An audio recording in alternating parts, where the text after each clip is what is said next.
365 promesas. 365 razones para creer que Dios nunca falla. Las hojas caen, bailan sin control. Mi suspiro rompe el silencio, buscando un rayo de sol. Descubriendo al Dios que cumple lo que dice. Con Wendy Necio Sub.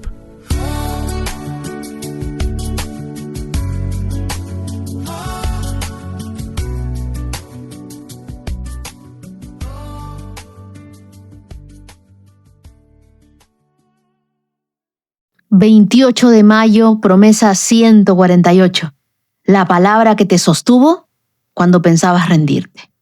El Salmo 119, que es el salmo más extenso de la Biblia, versos del 89 al 93, van a traer esperanza a nuestras vidas.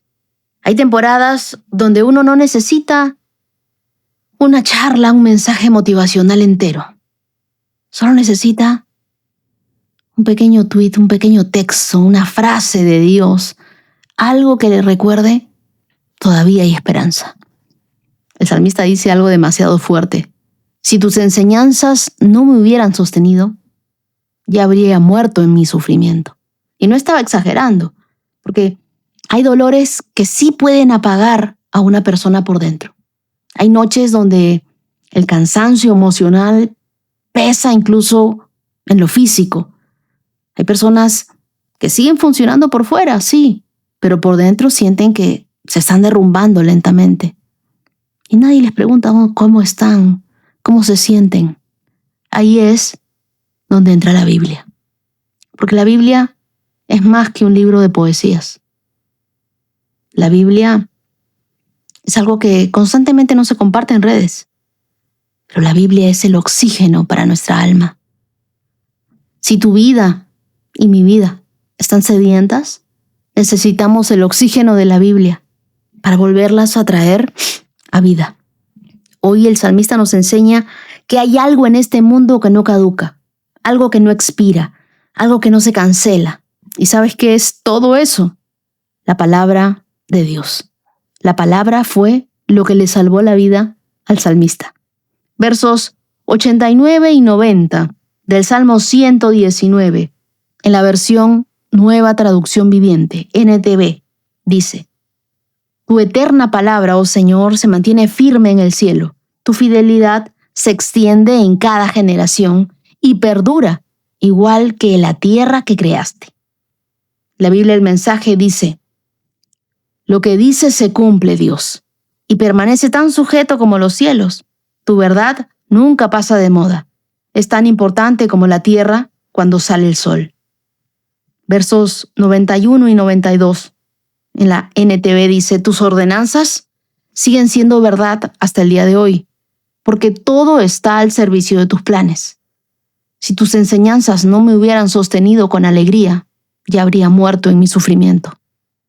Versos 91 y 92. En la Biblia, el mensaje: Tu palabra y tu verdad son tan fiables como siempre. Eso es lo que ordenaste. Pusiste la tierra en marcha.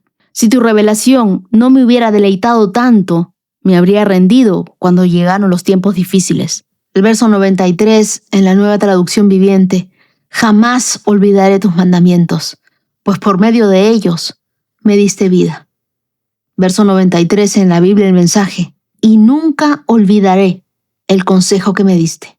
Me salvaste la vida con esas sabias palabras. La Biblia tiene el poder para sostenerte incluso en las temporadas donde tú sientes que ya no puedes más. Y ha pasado una y otra vez. El Salmo 119 fue escrito por alguien que entendía esto profundamente. Este capítulo, les decía que es el más largo de toda la Biblia. Contiene 176 versículos y giran alrededor de una sola obsesión: la palabra de Dios. En hebreo, el autor usa distintos términos. Habla de ley, habla de decretos, de mandamientos, de estatutos, de ordenanzas, y todo para describir lo mismo: la palabra de Dios. Cuando todo cambia, su palabra nunca cambia, sigue siendo verdad. Este salmo probablemente fue escrito durante una crisis profunda. Es la bitácora de alguien que aprendió a sobrevivir emocionalmente, de alguien que aprendió a vivir aferrado a lo único que no se movía. Y el autor es anónimo. Y eso es teológicamente poderoso porque su historia puede ser la tuya, puede ser la mía. Vivimos en una generación donde todo cambia demasiado rápido. Las opiniones, las redes sociales, las tendencias, las relaciones, las identidades, las plataformas. Pero el salmista dice algo que me resuena en el corazón. Tu verdad nunca pasa de moda. Salmo 119, verso 90, Biblia el mensaje. Tu verdad nunca pasa de moda. Y eso que habían por ahí varias personas que decían, no, la Biblia es... Hace rato que pasó de moda la Biblia es antiguísima. Pero la palabra de Dios permanece cuando todo se mueve. El verso 89 dice, tu eterna palabra se mantiene firme en el cielo. Imagínate unas columnas imposibles de mover. Así es la palabra de Dios. No depende de que el mundo las acepte. Mientras el mundo vive redefiniendo lo correcto cada 5 minutos, Dios no necesita actualizar su verdad. La Biblia no lanza versiones nuevas porque la anterior ya no estaba funcionando. No. La Biblia no es como las actualizaciones de nuestros celulares, no. Cuando tu vida no tiene una verdad fija, tú terminarás construyendo decisiones permanentes sobre emociones temporales. ¿Y cuántas personas están haciendo eso exactamente hoy?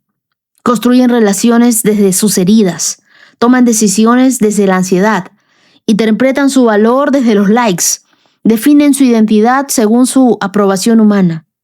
Pero la Biblia no cambia según tu temporada. No. La verdad de Dios no se adapta a tus emociones. Sana tus emociones para alinearlas con la verdad. Y esa es una diferencia que lo cambia absolutamente todo. Porque la Biblia no caduca. La Biblia no tiene una fecha de vencimiento. La Biblia no necesita actualizarse.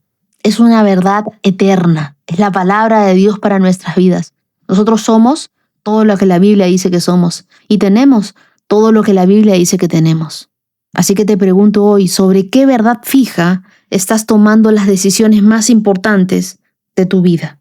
La frase del verso 92 es una de las más humanas de toda la Biblia porque dice, me había rendido cuando llegaron los tiempos difíciles. Porque sí, hay momentos donde uno quiere rendirse. Tirar la toalla, rendirse en el matrimonio, rendirse en una relación, rendirse en un ministerio, rendirse en la fe. ¿Te cansaste de esperar? ¿Te quieres rendir emocionalmente? ¿Te quieres rendir en el trabajo? Hay muchos problemas. ¿Te quieres rendir de seguir perseverando? ¿Te cansaste de seguir? Hay quienes se rinden silenciosamente, sin que nadie se entere. Pero aquí hay algo impactante en lo que dice el salmista. No dice, tu milagro me sostuvo.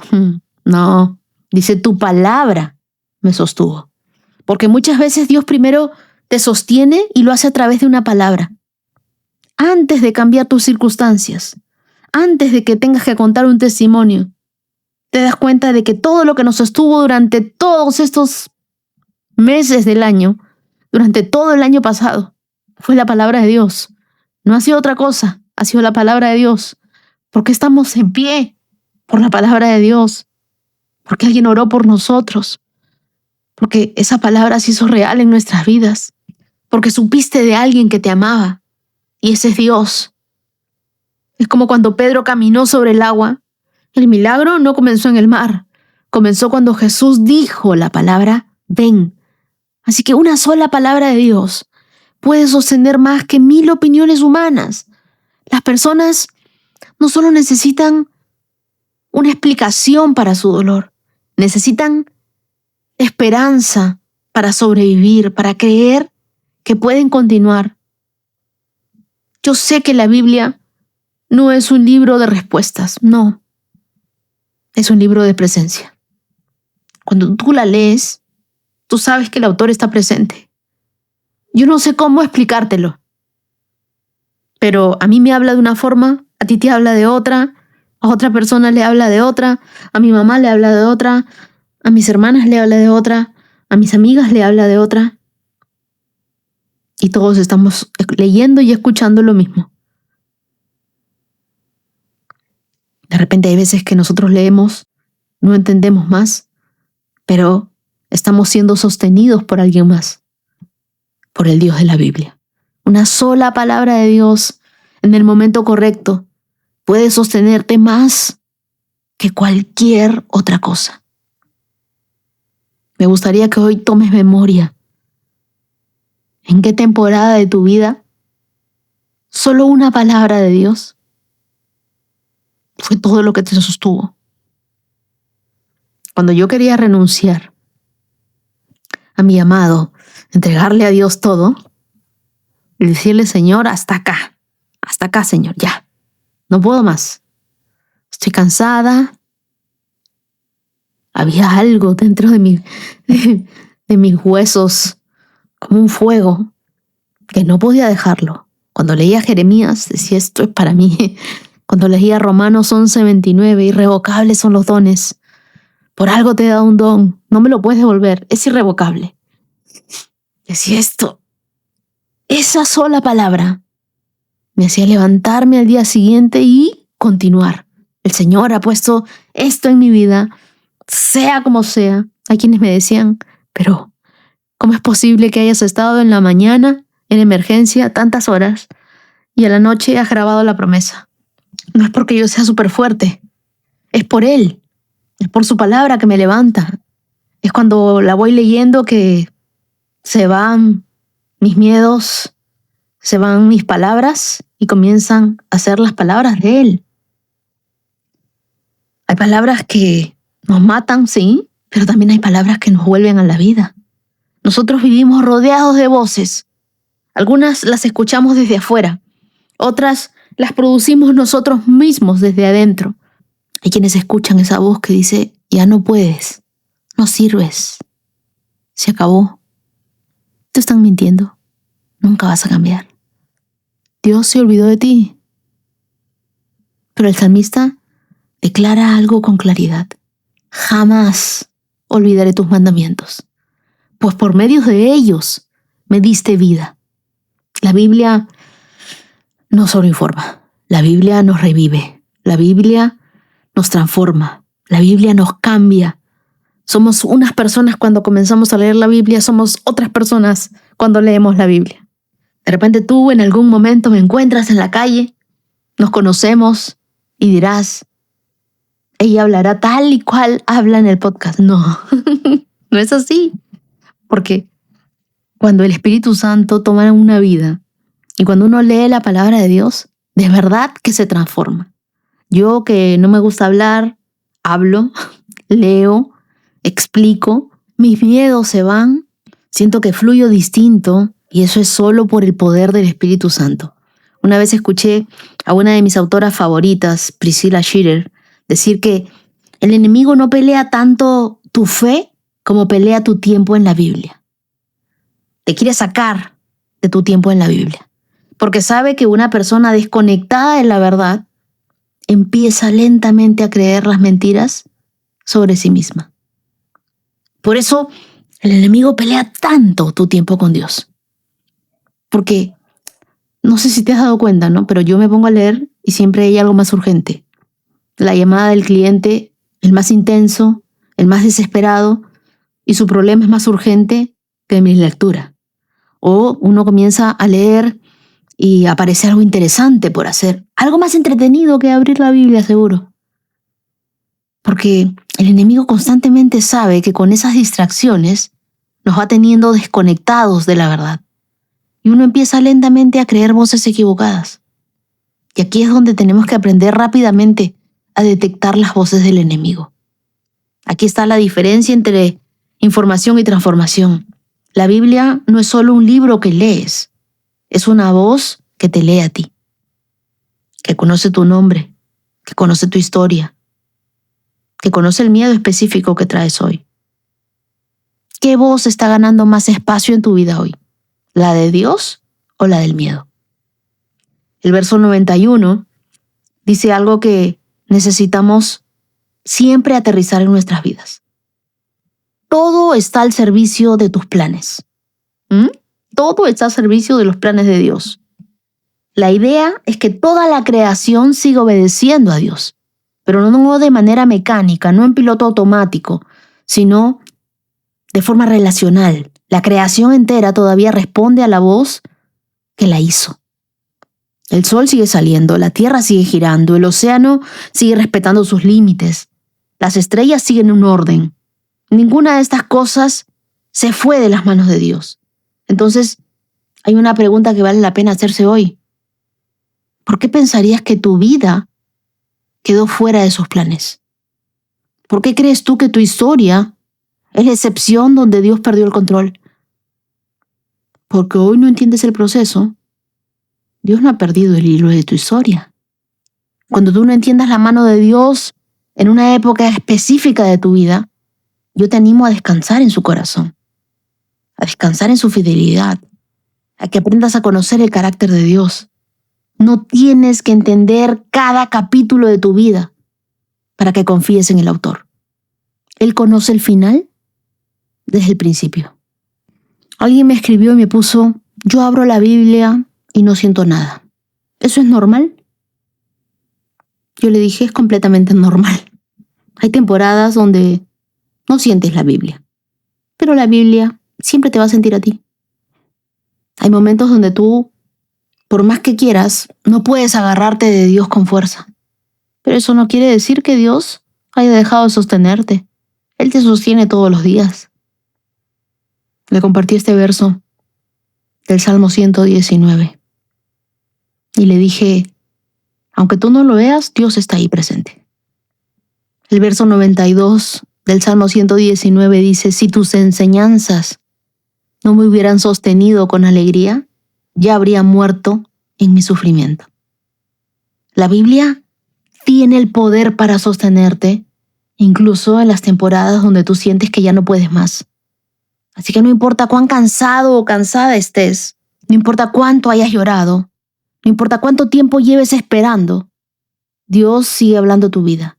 Dios sigue sosteniéndote, sigue estando junto a ti. ¿Cómo? A través de su palabra. Nosotros vinimos a este mundo con un manual de fabricante. Esa es la Biblia. Oremos juntos y digámosle: Señor, gracias. Gracias por la Biblia. Gracias porque tu palabra sigue firme, aunque en mi mundo muchas cosas hayan estado inestables. Gracias, Dios, porque cuando pensaba rendirme, tú me sostuviste siempre con una promesa. Tú siempre me buscaste y me atrajiste desde donde estaba. Gracias, Señor, porque tú eres tan bueno, eres tan fiel, eres tan pastor de estas ovejas que a veces nos hacemos las rebeldes, Señor.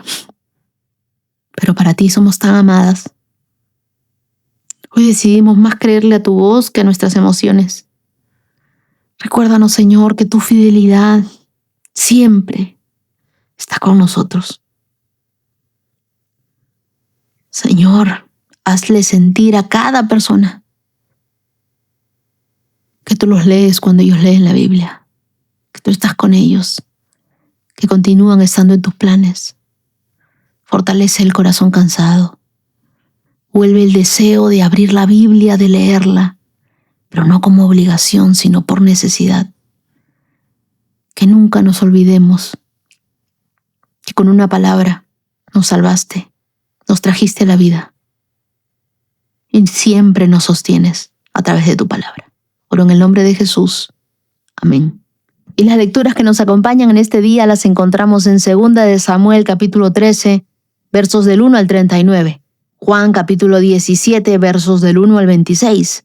El Salmo 119, que solo vamos a leer versos del 81 al 96. Y Proverbios capítulo 16, versos del 6 al 7. Ahora sí te pido que tomes tu Biblia, tu lapicero, tu cuaderno, te pongas tus lentes de la fe. Abróchate los cinturones, porque hoy comenzamos esta carrera de fe tomados de la mano del Espíritu Santo y con nuestra Biblia al otro lado. Comenzamos en 3, 2, 1. Adelante.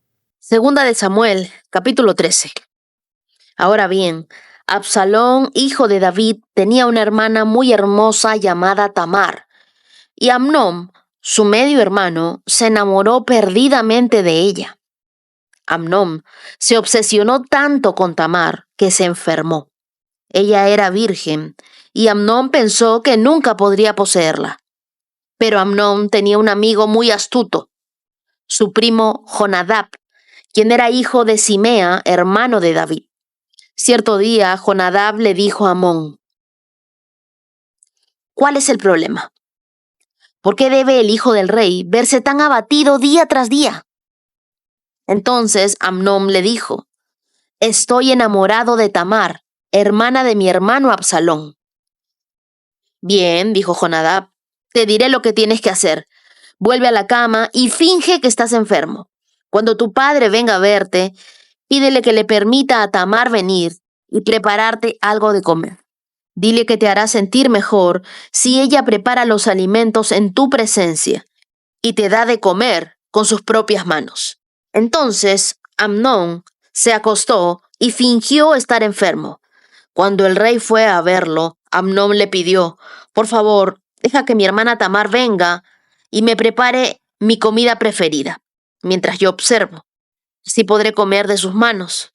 Entonces David aceptó la propuesta y envió a Tamar a la casa de Amnón para que le preparara algo de comer. Cuando Tamar llegó a la casa de Amnón, fue a donde él estaba acostado para que pudiera verla mientras preparaba la masa. Luego le horneó su comida preferida, pero cuando ella le llevó la bandeja, Amnón se negó a comer y le dijo a sus sirvientes: salgan todos de aquí. Así que todos salieron. Entonces él le dijo a Tamar: ahora trae la comida a mi dormitorio y dame de comer aquí.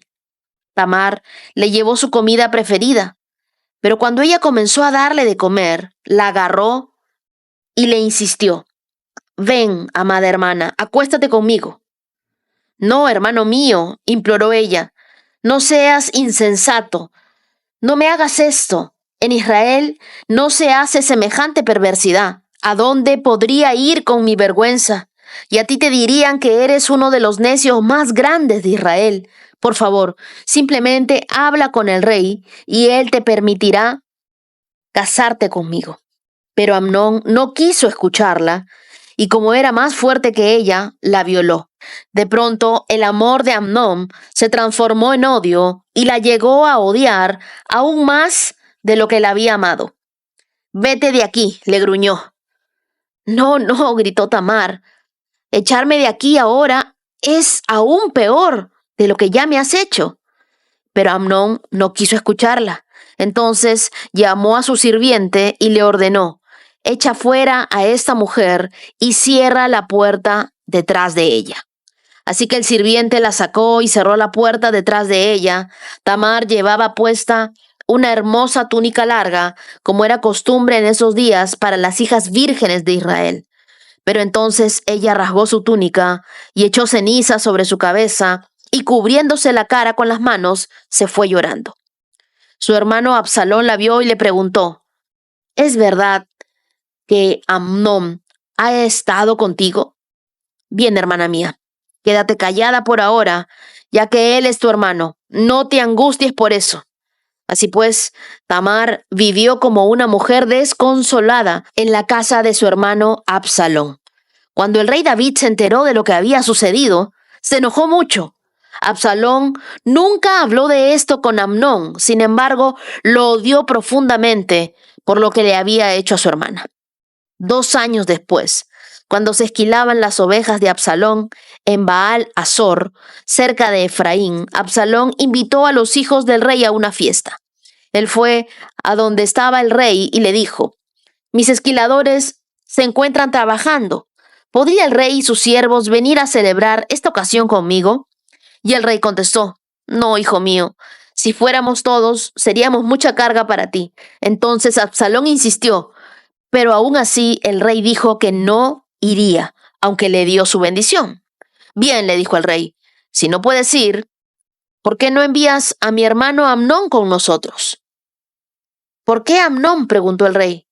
Pero Absalón siguió insistiendo hasta que por fin el rey accedió y dejó que todos sus hijos asistieran, entre ellos Amnón. Así que Absalón preparó un banquete digno de un rey. Absalón le dijo a sus hombres: esperen hasta que Amnón se emborrache. Entonces, a mi señal, mátenlo. No tengan miedo. Yo soy quien da la orden. Anímense y háganlo. Por lo tanto, cuando Absalón dio la señal, mataron a Amnón. Enseguida los otros hijos del rey montaron sus mulas y huyeron. Mientras iban de regreso a Jerusalén, a David le llegó este mensaje: Absalón mató a los hijos del rey. Ninguno quedó con vida. Entonces el rey se levantó, rasgó su túnica y se tiró al suelo. Sus consejeros también rasgaron sus ropas en señal de horror y de tristeza. Pero justo en ese momento, Jonadab, el hijo de Simea, hermano de David, llegó y dijo: no, no crea que todos los hijos del rey están muertos, solamente Amnón. Absalón había estado tramando esto desde que Amnón violó a su hermana Tamar. No, mi señor rey, no todos sus hijos están muertos, solo murió Amnón. Mientras tanto, Absalón escapó. En ese momento, el centinela que estaba sobre la muralla de Jerusalén vio a una multitud descendiendo de una colina por el camino desde el occidente. Entonces corrió y le dijo al rey: veo una multitud que viene por el camino de Horonaim, por la ladera de la colina. Mire, le dijo Jonadab al rey, allí están, ya vienen los hijos del rey, tal como lo dije. Pronto llegaron llorando y sollozando. Entonces el rey y todos sus siervos lloraron amargamente con ellos, y David hizo duelo por su hijo Amnón por muchos días. Absalón huyó a donde estaba su abuelo Talmai, hijo de Amiud, rey de Gesur. Se quedó en Gesur por 3 años, y el rey David, ya resignado de la muerte de Amnón, anhelaba reencontrarse con su hijo Absalón. Segunda de Samuel 13 es otro de los capítulos oscuros de la historia de David. No hay milagros, no hay salmos, solo el eco del pecado no enfrentado. Aquí se despliega una tragedia de abuso, de silencio, de venganza y también de dolor familiar. Y es que los pecados que no se confiesan en privado, tarde o temprano, se gritan en público. Lo que se reprime en la familia, se repite en la generación siguiente. Este capítulo nos invita a reflexionar sobre el precio del pecado no confrontado y también de la urgencia de restaurar lo que la cultura y el silencio y el orgullo han querido dejar destruido. Versos del 1 al 14 vemos que Amnón, el hijo de David, se enamora, o más bien se obsesiona con su media hermana Tamar. Su amor no es puro, es posesión disfrazada. Y en vez de consultar con Dios, de poner en manos de Dios su vida, sus deseos, los impulsos que tiene, decide consultar con este amigo Jonadab, que no era la voz del Espíritu Santo, sino un primo, el amigo sabio a sus propios ojos, que diseña un plan para satisfacer el deseo a costa del honor de Tamar. Amnón deseaba a su media hermana Tamar, pero fue su primo Jonadab quien ideó el plan para consumar su lujuria. Jonadab no fue solo un mal consejero, fue el detonante del desastre. La voz que tú más escuchas se convierte en la dirección que tomas. Así que ten mucho cuidado porque el enemigo usará a personas cercanas para susurrarte ideas que suenan sabias, pero que terminarán robándote tu propósito. ¿Quién es Jonadab hoy? Jonadab es ese amigo que te invita a hablar de mujeres con ligereza. Es esa persona que minimiza la pornografía. Es la persona que te anima a ir un paso más en tus relaciones. Hay que arrancar de raíz toda relación, todo hábito, todo pensamiento que nos facilita el pecado. Así como Amnón necesitó solo un amigo para arruinar su vida, hoy muchos están a una conversación, a un chat, a un clic de distancia de una caída.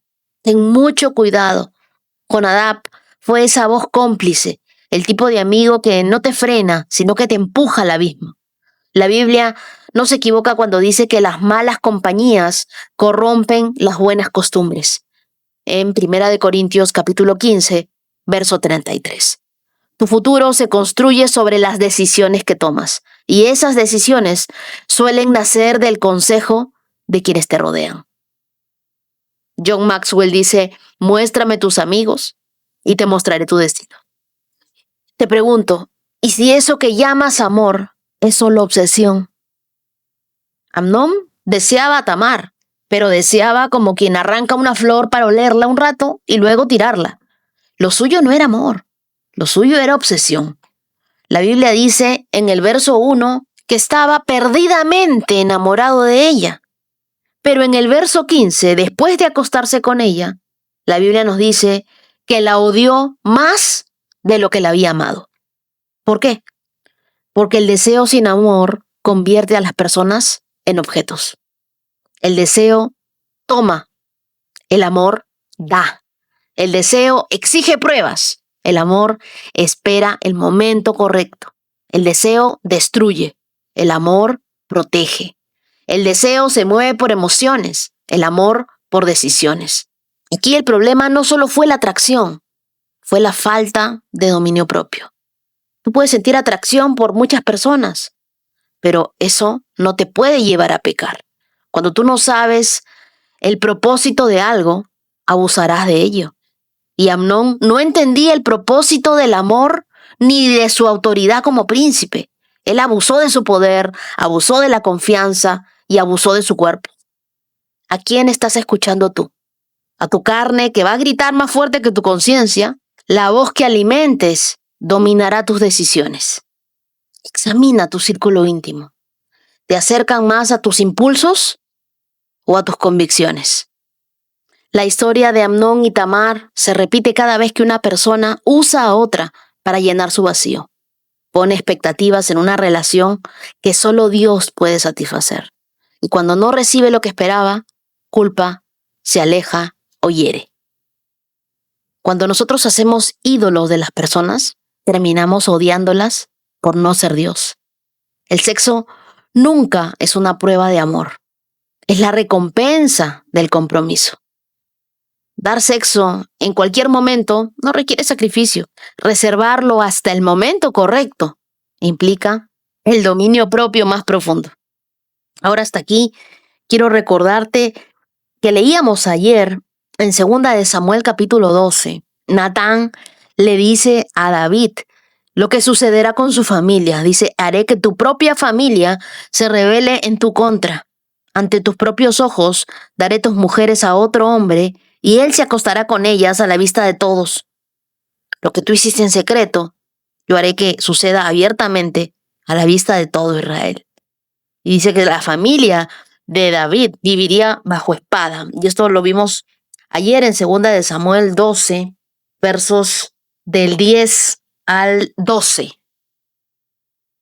Pero ¿qué sucede cuando David se entera de lo terrible que le acababa de suceder a Tamar, su hija? Verso 21. Cuando David, el rey, se enteró de lo que había sucedido, se enojó mucho. Se enojó. Se entera de que violan a su hija, él se enoja, pero no actúa. David, que confrontó gigantes, que lideró ejércitos, ahora guarda silencio en su propia casa.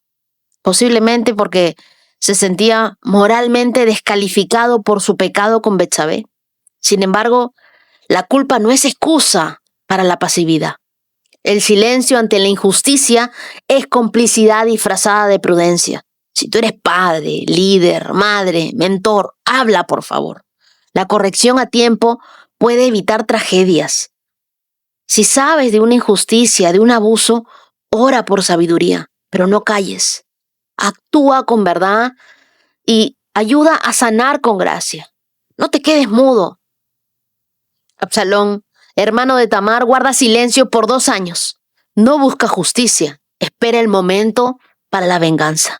Él planea un asesinato meticuloso.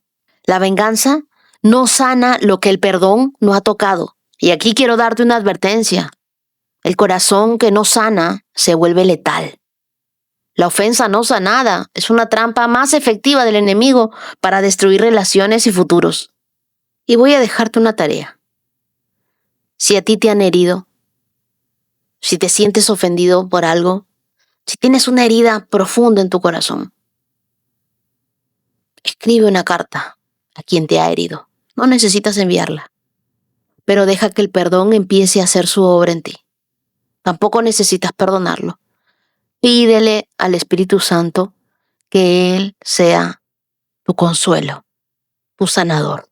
Absalón huye a Gesur, la tierra de su abuelo Talmai, rey de una región aramea, y estuvo allí 3 años, alejado de su padre, de su hogar, de su nación. Su cuerpo estaba a salvo, pero su alma seguía rota. Y es que el castigo sin restauración profundiza la herida que el pecado abrió.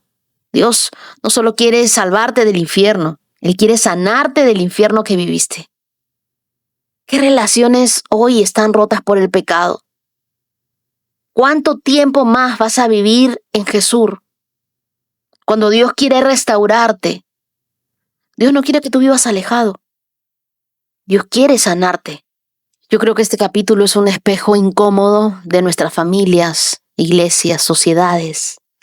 El abuso, el silencio, la venganza, la ausencia de restauración siguen presentes en muchas casas, pero también nos recuerda que Dios no deja la historia allí. Dios escribe nuevos comienzos justo donde tú creías que todo se acabó. Acompáñame en una oración. Señor, hoy traigo delante de ti las heridas que no he sanado, los traumas que he tapado, los pecados que he ignorado y las relaciones que el orgullo rompió.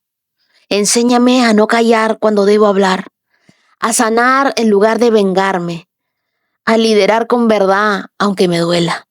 Que mi hogar no repita los patrones que tú ya rompiste en la cruz. Dame sabiduría para actuar como Natán, humildad para arrepentirme como David y valentía para perdonar como Jesús. Mi querido Dios, te pido que si aquí hay alguien que ha sido violentada así como Tamar, que tú mires su corazón quebrantado, lleno de dolor. Tú sabes lo que ha sentido, sabes lo que ha pasado en lo más profundo de su ser, porque nada escapa de tus ojos.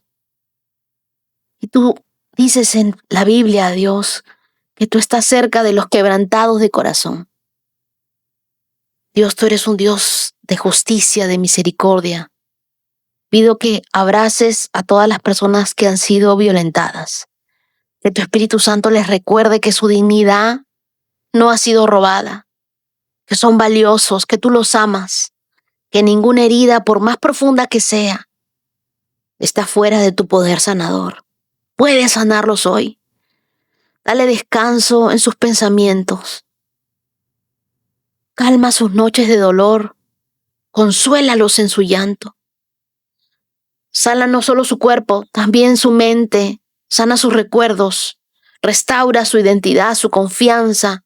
Que nunca más vuelvan a sentir culpa o vergüenza por algo que ellos no eligieron. Que la mentira del enemigo sea callada en su mente. Tú eres un hijo amado, tú eres una hija amada. Y si hay enojo en su corazón, Señor, abrázalos más fuerte. Enséñales que pueden llorar contigo, que no están solos, que su historia no termina aquí, que el capítulo más oscuro no define el libro completo. Sopla vida donde hubo muerte, sopla esperanza donde quedó el trauma. Llénalos de tu amor donde hubo violencia. Tú, Jesús, fuiste herido también, y por tus heridas nosotros hoy podemos ser sanados. Gracias, Jesús. Oramos en tu nombre. Tú eres nuestro restaurador. Amén. Ahora leamos el libro de Juan, capítulo 17.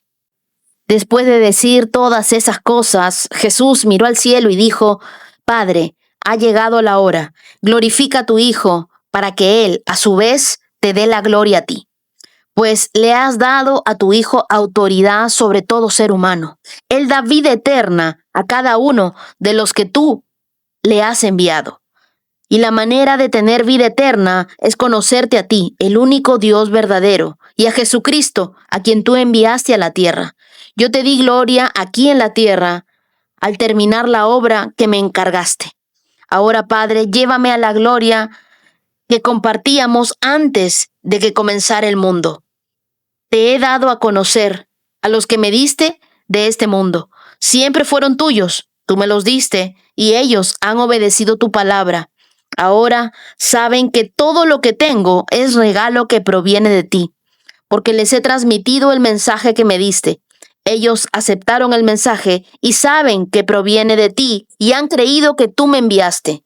Mi oración no es por el mundo, sino por los que me has dado, porque te pertenecen. Todos los que son míos te pertenecen y me los has dado para que me den gloria. Ahora me voy del mundo, ellos se quedan en este mundo, pero yo voy a ti. Padre Santo, tú me has dado tu nombre, ahora protégelos con el amor de tu nombre para que estén unidos como lo estamos nosotros. Durante el tiempo que estuve aquí, los protegí con el poder del nombre que me diste. Los cuidé para que ni uno solo se perdiera, excepto el que va camino a la destrucción, como predijeron las Escrituras. Ahora voy a ti. Mientras estuve con ellos en este mundo, les dije muchas cosas para que estuvieran llenos de mi alegría. Les he dado tu palabra y el mundo los odia, porque ellos no pertenecen al mundo, así como yo tampoco pertenezco al mundo. No te pido que los quites del mundo, sino que los protejas del maligno. Al igual que yo, ellos no pertenecen a este mundo. Hazlos santos con tu verdad. Enséñales tu palabra, la cual es verdad. Así como tú me enviaste al mundo, yo los envío al mundo. Y me entrego por ellos como un sacrificio santo, para que tu verdad pueda hacerlos santos. No te pido solo por estos discípulos, sino también por todos los que creerán en mí por el mensaje de ellos. Te pido que todos sean uno, así como tú y yo somos uno. Es decir, como tú estás en mí, Padre, y yo estoy en ti. Y que ellos estén en nosotros para que el mundo crea que tú me enviaste. Les he dado la gloria que tú me diste para que sean uno como nosotros somos uno. Yo estoy en ellos y tú estás en mí, que gocen de una unidad tan perfecta que el mundo sepa que tú me enviaste y que los amas tanto como me amas a mí. Padre, quiero que todos los que me diste estén conmigo donde yo estoy. Entonces podrán ver toda la gloria que me diste porque me amaste aún antes de que comenzara el mundo. Oh Padre justo, el mundo no te conoce, pero yo sí te conozco. Y estos discípulos saben que tú me enviaste. Yo te he dado a conocer a ellos y seguiré haciéndolo. Entonces tu amor por mí estará en ellos y yo también estaré en ellos. Jesús se encuentra en las últimas horas antes de su arresto. Ha terminado su enseñanza con los discípulos y levanta la mirada al cielo para orar. Esta oración no es solo una conversación con el Padre, es una revelación del corazón de Dios. Es una ventana a la intimidad del Hijo con el Padre. Y se divide en 3 partes. En la primera parte, Jesús ora por sí mismo, versos del 1 al 5. La segunda parte, versos del 6 al 19, Jesús ora por sus discípulos. Y en los versos del 20 al 26, ora por todos los creyentes futuros. Esto ocurre en Jerusalén, probablemente aún en el aposento alto o en el camino al huerto del Getsemaní. Es un momento de transición entre la enseñanza y el sacrificio. En el verso 1, Jesús dice: Padre, ha llegado la hora. Glorifica a tu Hijo para que Él te dé gloria a ti. Jesús no ora para evitar la cruz, ora para que sea glorificado a través de ella. El camino a la gloria pasa por la obediencia, pero también por el sufrimiento. Dios nunca desperdicia el dolor, siempre lo usa como un puente hacia tu propósito. La gloria de Cristo no es como la del mundo, no se trata de aplausos, sino de entrega. Su trono sería una cruz, su corona hecha de espinas. Luego en los versos del 6 al 19, Jesús ora por sus discípulos. Jesús dice que no ora por el mundo, sino por los que el Padre le dio. Aquí hay un enfoque intencional. Él intercede por los suyos, por quienes caminarán en un mundo hostil. Dice en el verso 15, no te pido que los saques del mundo, sino que los protejas del maligno. Dios no te saca del horno, Él camina contigo dentro del fuego.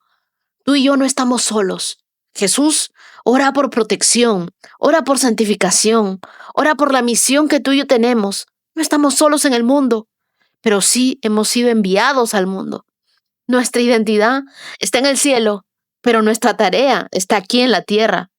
Y en la parte 3, Jesús ora por nosotros, versos del 20 al 26. Aquí Jesús te menciona a ti. Sí, a ti. Y dice en el verso 20, no te pido solo por estos discípulos, sino también por todos los que creerán en mí por el mensaje de ellos. Jesús ora por la unidad de la iglesia. La unidad que no es uniformidad, sino comunión en amor. La mayor amenaza del reino no es el diablo, es una iglesia dividida. Jesús ora para que seamos uno, para que el mundo crea, porque cuando una iglesia se une, el mundo escucha. El verso 3 dice, la vida eterna es conocerte a ti, el único Dios verdadero. Entonces no es duración, es relación. La religión intenta alcanzar a Dios. Jesús vino a alcanzarte a ti. Jesús ora para que su gozo esté en nosotros, en el verso 13. Haz de tu intimidad con Dios una prioridad diaria. Jesús mostró que antes del dolor viene la oración. Lee hoy conmigo, Señor Jesús, gracias por orar por mí. Me asombra que en tu hora más oscura pensarás en mí. Hazme uno contigo, protégeme del mal, santifícame en tu verdad, que tu gloria sea mi obediencia. Tu gozo sea más fuerte que mi corazón, que tu amor fluya hacia todos los que me rodean. Ayúdame a amar a los demás así como tú me amas. Oro en el nombre de Jesús. Amén.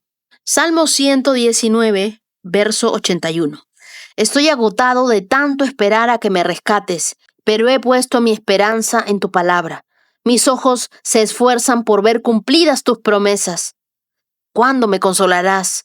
Estoy arrugado como un odre ahumado, pero no me olvidé de obedecer tus decretos. ¿Hasta cuándo tendré que esperar? ¿Cuándo castigarás a los que me persiguen? Estos arrogantes que odian tus enseñanzas, cavaron hoyos profundos para atraparme. Todos tus mandatos son confiables. Protégeme de aquellos que me persiguen sin causa. Casi acaban conmigo, pero me negué a abandonar tus mandamientos. En tu amor inagotable, perdona mi vida. Entonces podré continuar obedeciendo tus leyes. Tu eterna palabra, oh Señor, se mantiene firme en el cielo. Tu fidelidad se extiende a cada generación y perdura igual que la tierra que creaste. Tus ordenanzas siguen siendo verdad hasta el día de hoy, porque todo está al servicio de tus planes. Si tus enseñanzas no me hubieran sostenido con alegría, ya habría muerto en mi sufrimiento. Jamás olvidaré tus mandamientos, pues por medio de ellos me diste vida. Soy tuyo, rescátame, porque me he esforzado mucho en obedecer tus mandamientos. Aunque los malvados se escondan por el camino para matarme, con calma mantendré mi mente puesta en tus leyes. Aún la perfección tiene sus límites, pero tus mandatos no tienen límite. Cuando comencé este salmo, se me hacía parecido a alguno de los mensajes que recibo.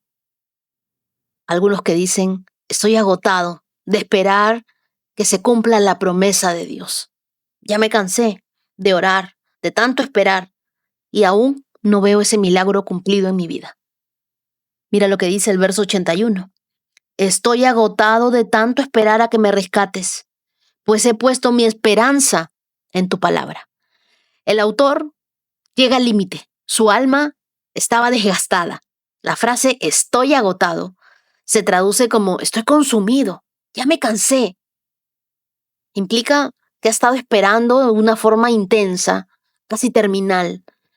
No está simplemente triste, está al borde de un colapso espiritual. Pero cuando todo eso suceda, recuerda la parte B del verso que dice, pero he puesto mi esperanza en tu palabra. Cuando tú ya no puedas más, la palabra de Dios te sostiene.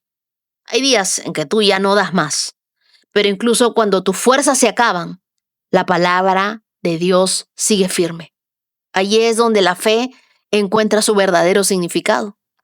Versos del 82 al 88 nos dice el salmista que él había sido perseguido, pero no estaba abandonado. En el verso 83, él ya se sentía arrugado, se sentía como desgastado, viejo, emocionalmente quemado por dentro. Pero a pesar de ese deterioro emocional, el salmista sigue buscando al Señor. Y él no le está diciendo, Señor, quítame este dolor, sino, Señor, no permitas que este dolor me aparte de ti. No permitas que me olvide de obedecer tus decretos. ¿Tú puedes seguir adorando a Dios cuando sientes que ya no puedes más? Yo creo que la adoración más poderosa no es la que nace en la abundancia, cuando todo nos va bien, sino la que nace desde el quebrantamiento, desde que tú sientes que ya no puedes más y tienes la necesidad de derramar tu corazón delante de Dios. Y cuando todo tambalea, el verso 89 nos dice, tu eterna palabra, oh Señor, se mantiene firme en el cielo. Aquí cambia el tono. De la desesperación pasamos a la confianza en Dios. Cuando todo en la vida es incierto, hay una verdad eterna que no se desgasta. La palabra de Dios está por encima del tiempo, por encima del caos. La palabra de Dios permanece cuando todo lo demás falla. La cultura cambia, pero la verdad de Dios no tiene una fecha de expiración. Por eso es que el salmista puede decir el verso 92, si tus enseñanzas no me hubieran sostenido con alegría, ya habría muerto en mi sufrimiento. ¿Tú puedes decir eso? ¿La palabra es lo que te sostiene con alegría? ¿O este devocional es parte de tu rutina nada más? Lo que tenemos que hacer es enfocarnos en la palabra de Dios, en las promesas que Dios tiene en su palabra para nosotros. ¿Cuántas veces nosotros creemos más en la palabra de un médico, en los titulares de un diario, que en lo que nos dice la Biblia? Si tu ley, si tu palabra no me hubiera sostenido con alegría, ya habría muerto en mi sufrimiento. ¿Cuántas personas han salido de depresión, de ansiedad, porque se han apegado a la palabra de Dios? ¿Cuál es tu fundamento entonces? El verso 96 es la clave. Aún la perfección tiene sus límites, pero tus mandatos no tienen límites. Todo lo hecho por el hombre falla, tiene límites, se rompe, se desgasta, pero la palabra de Dios no se queda obsoleta. Es más relevante que nunca. Las promesas de Dios no tienen una fecha de caducidad, solo requieren persistencia. Si tú estás luchando para mantener la fe, haz de la palabra de Dios tu respiración diaria. Lee con intención, escucha con discernimiento, memoriza con pasión y vive con convicción. Crea un playlist espiritual de versículos que hablen sobre la esperanza. En tus días más oscuros, adora, escucha a Dios. ¿Qué es lo que Él te quiere decir? Imagínate un celular sin batería, pero que está conectado al cargador. Aunque la batería esté al 0%, mientras esté enchufado, sigue funcionando. Tu fe hoy puede estar en 0%, pero si estás conectado a la palabra de Dios, seguirás en pie. No porque tengas fuerzas, sino porque estás conectado a una fuente que no falla. Proverbios capítulo 16, verso 6. Con amor inagotable y fidelidad se perdona el pecado. Con el temor del Señor, el mal se evita. Cuando la vida de alguien agrada al Señor, hasta sus enemigos están en paz con Él. El verso 6 nos recuerda que con amor inagotable y fidelidad se perdona el pecado. Dios no nos perdona porque minimiza el pecado, sino porque ofrece una gracia que lo vence. Y esa gracia debe inspirarnos a nosotros a vivir con un respeto santo. El temor del Señor evita que el mal suceda. El temor de Dios no es huir de Él, es correr hacia Él, porque reconocemos quién es Él. Me gustó mucho el verso 7, que dice, Cuando la vida de alguien agrada al Señor, hasta sus enemigos están en paz con Él. ¿Te imaginas que incluso tengas paz con enemigos? Este versículo es una joya cuando se trata de relaciones, porque Dios puede hacer que personas que antes te atacaban se conviertan en instrumentos de paz. No porque tú los convenzas, sino porque tu obediencia provoca la intervención de Dios. Piensa en alguien que fue promovido en su trabajo a pesar de tener enemigos en la oficina. ¿Cómo?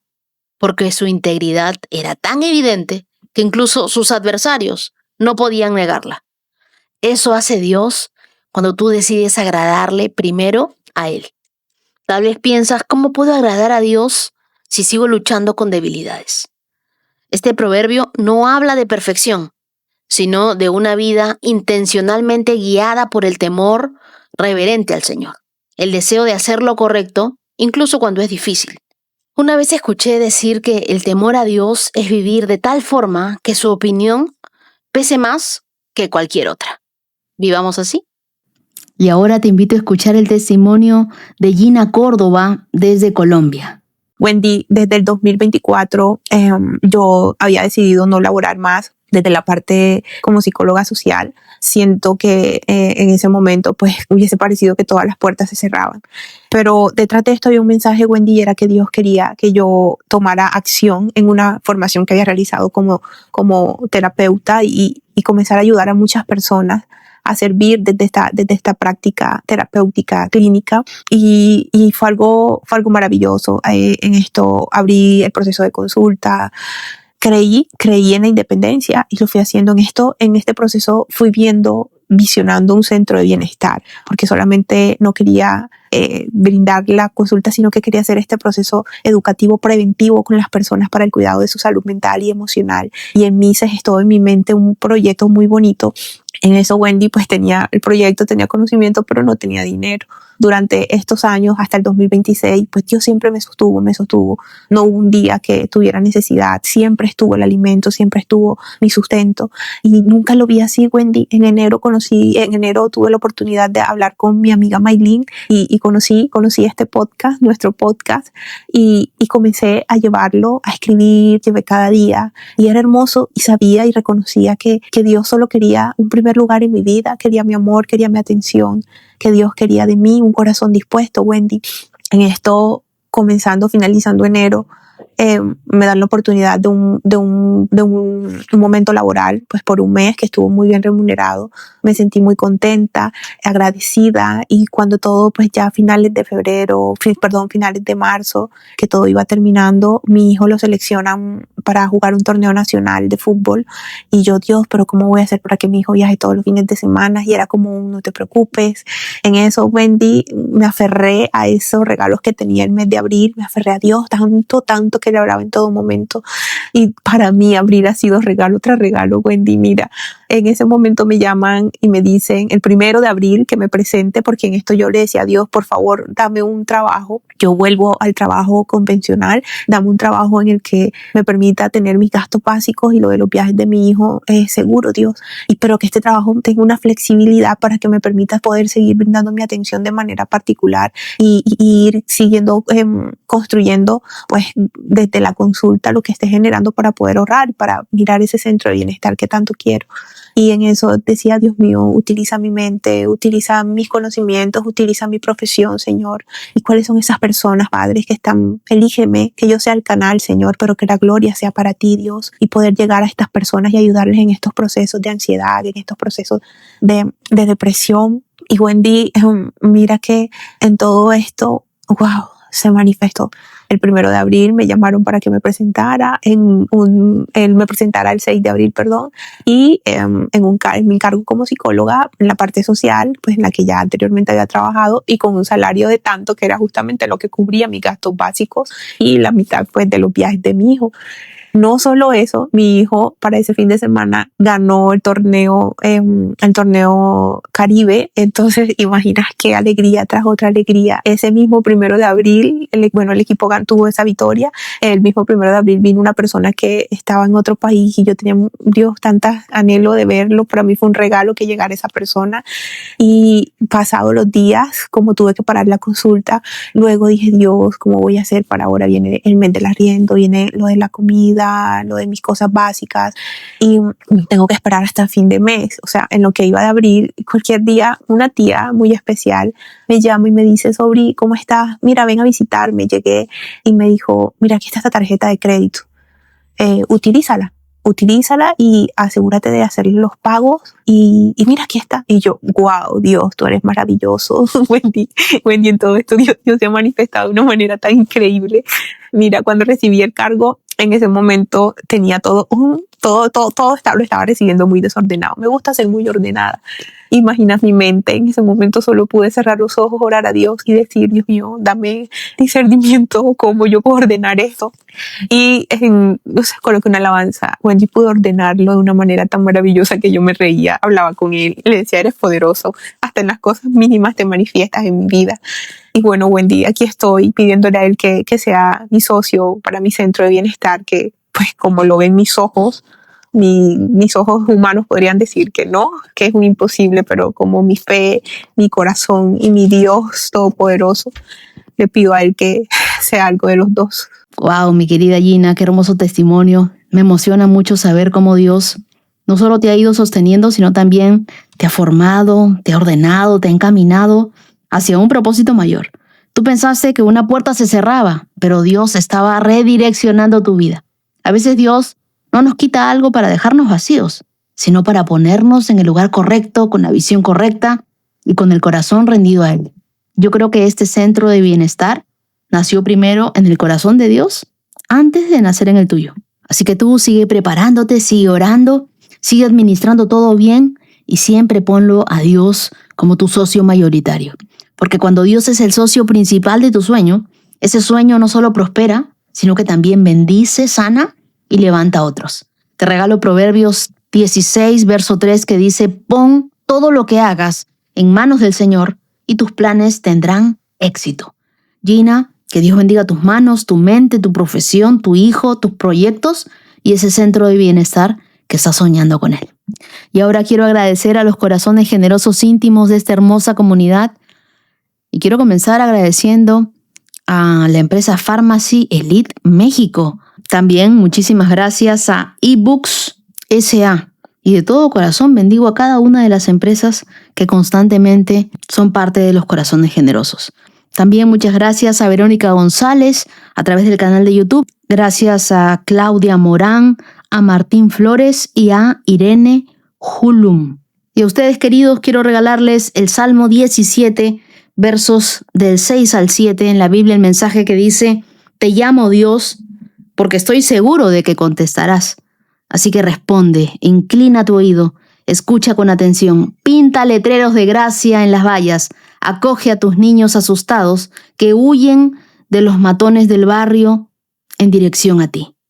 No me pierdas de vista, escóndeme bajo las frescas plumas de tus alas, de los malvados que me persiguen, de los enemigos mortales que me acechan. Que la protección de Dios siempre esté con ustedes y que puedan ver su mano obrar en sus vidas con esos letreros de gracia especiales para ustedes. Y quiero que sepan que estarán en mis oraciones, ustedes y sus empresas también. Muchas gracias, queridos íntimos, por acompañarme hasta aquí. Nos vemos el día de mañana con más de la palabra de Dios. Que tengan un día lleno de valentía, de fuerza y sobre todo de la fortaleza del Señor. Shalom, shalom. Has escuchado 365 Promesas. Síguenos en Facebook e Instagram, @Wendy Necio Sub. Hasta la próxima. Bailan sin control, mi suspiro rompe el silencio, buscando un rayo de sol. Promesa, promesa, promesa que salva. Oh, promesa, promesa, promesa que guía. Promesa esa promesa plena en ti.